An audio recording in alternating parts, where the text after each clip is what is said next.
I copied this from a forum. I am trying to read all the posts and reply to the ones I can relate to.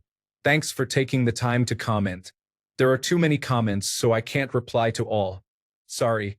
Story 1. I'm a manager in a restaurant. Once we had a 1970s themed day, and I wore tight pants. The female manager noticed she could see my private area and gathered all the servers to point it out. Everyone had a good laugh. If she wore a low-cut shirt and I pointed out her large chest to the guys in the kitchen, I would be fired. Story 2. Forced compliments. This girl I am talking to right now was trying to manipulate the conversation into me giving her a compliment. It went right over my head and made the conversation super awkward when she explained what she was trying to do. Story 3. For me, it's when girls don't hold back when fighting. I think a lot of them believe that just because guys are generally bigger and stronger, they can be physical bullies and will not hold back, thinking that we can take it. Story 4. Dainty girls cutting lines in front of men at bars and clubs. I honestly hate this. They know men will not confront them 99% of the time, so they take full advantage. Like, she is not going to sleep with you, bro. Just tell her to go to the back and get your Jaeger bomb. Story 5. When women talk negatively about their friends behind their backs and then act like they're best friends in person. Not saying this is exclusive to women, but I've witnessed it more among my female peers. Just be straightforward, geez. Story 6. Taking what people say out of context, inferring rhetoric where none exists, and then responding to that rhetoric as if it were the intention usually starts a fight. Story 7. I'm sure this will be buried, but I've always wanted to know this. I was always conflicted and confused when women would rub up against me. Not like they would walk up and directly rub on me, but when I would ask for help with something at work or at school, they would walk over and check it out, then subsequently rub up on me as they helped me. Often it would be their breasts and whatnot, considering it usually happened when I was hunched over writing or reading, and I don't know how they don't feel that or if it was on purpose. I feel like I notice when I rub up against something, especially if it's my nipples, and I can't tell if it's some kind of power move, if it gives them their jollies, or if I'm just being a perv when it happens because I can clearly feel their breasts, body, or nipples on my skin.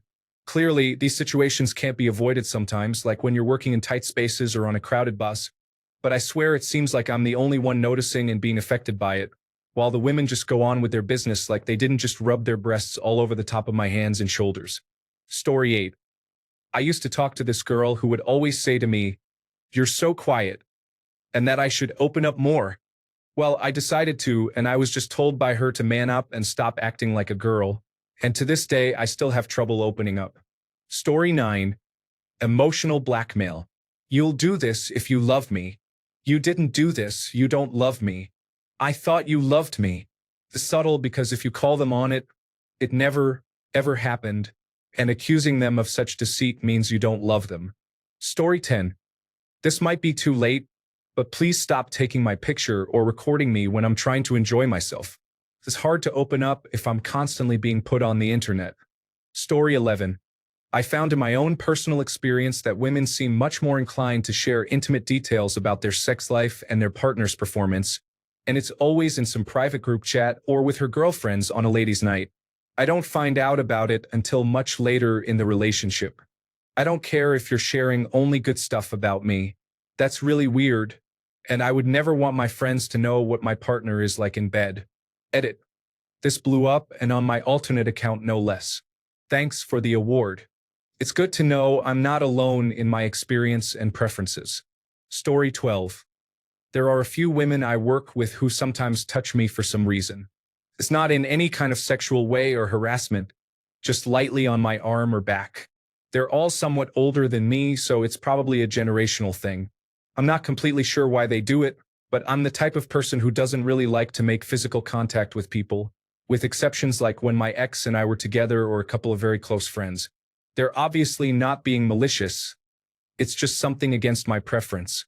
I haven't said anything to them about it. I understand that they do things a certain way, and I do things a different way. Story 13.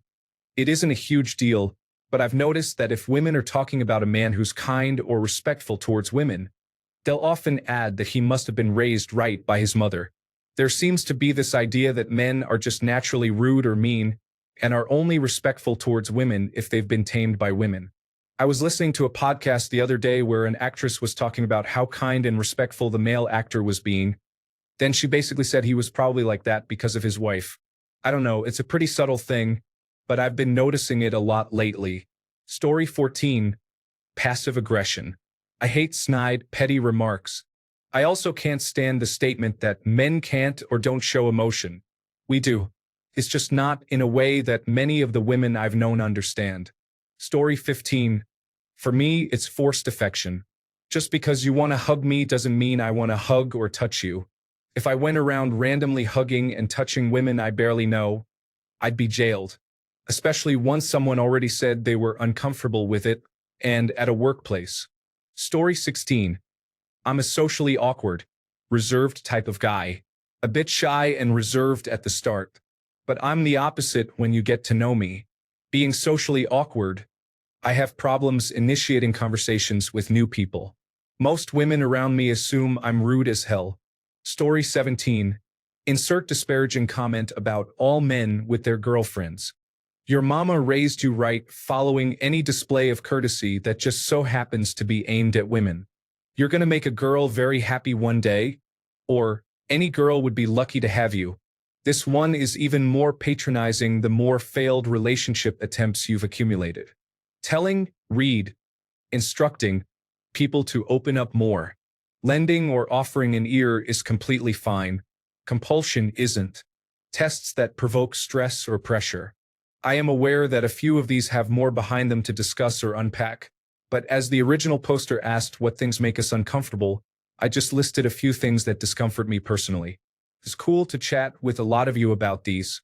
Story 18. Stop touching me.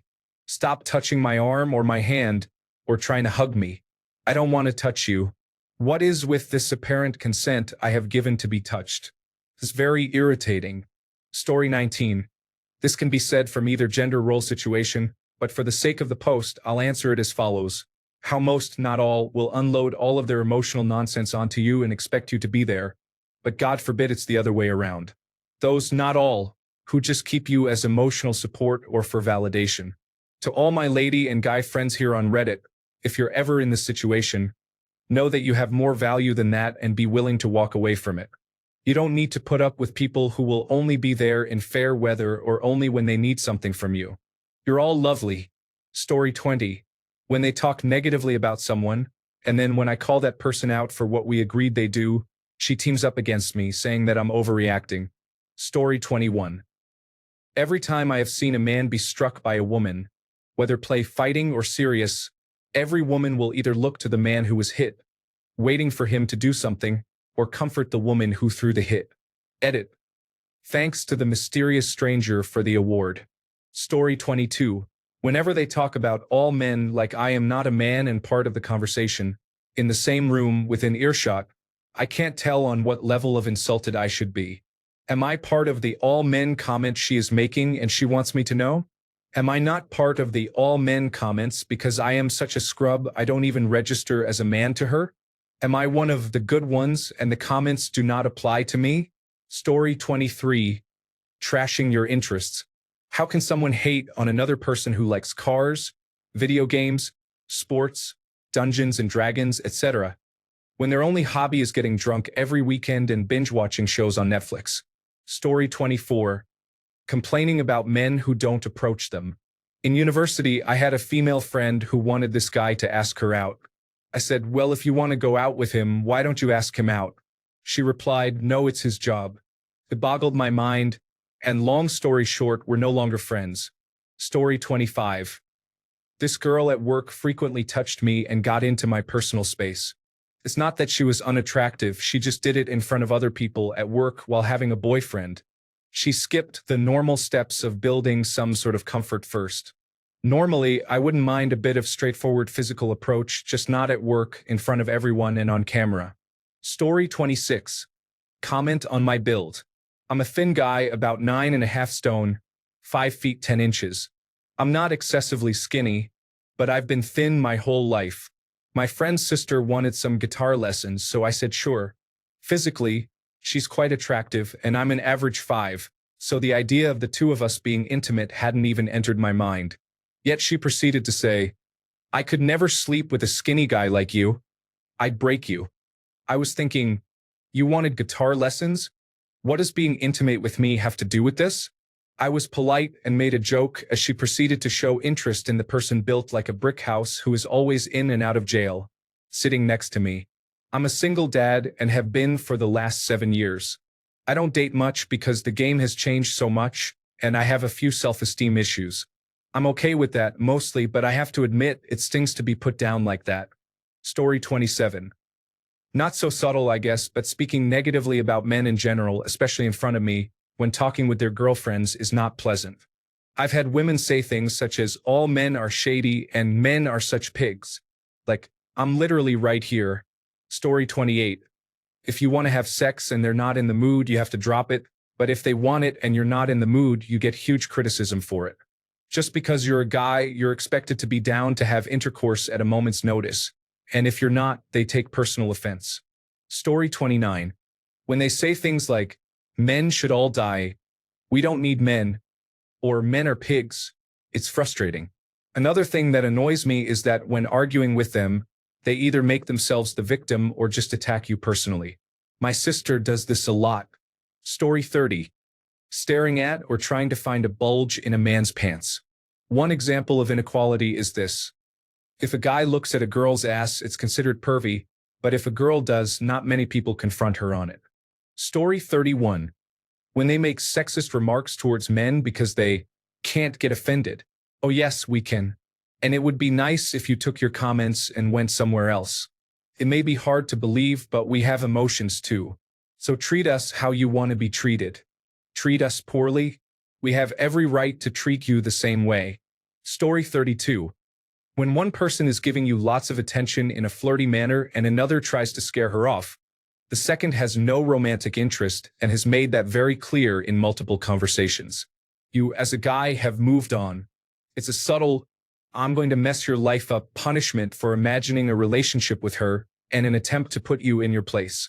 Another issue is that women get away with being much more touchy. They act as if they are free to hit or grope. I think, how would you feel being slapped in the head or your chest squeezed, lady? Story 33.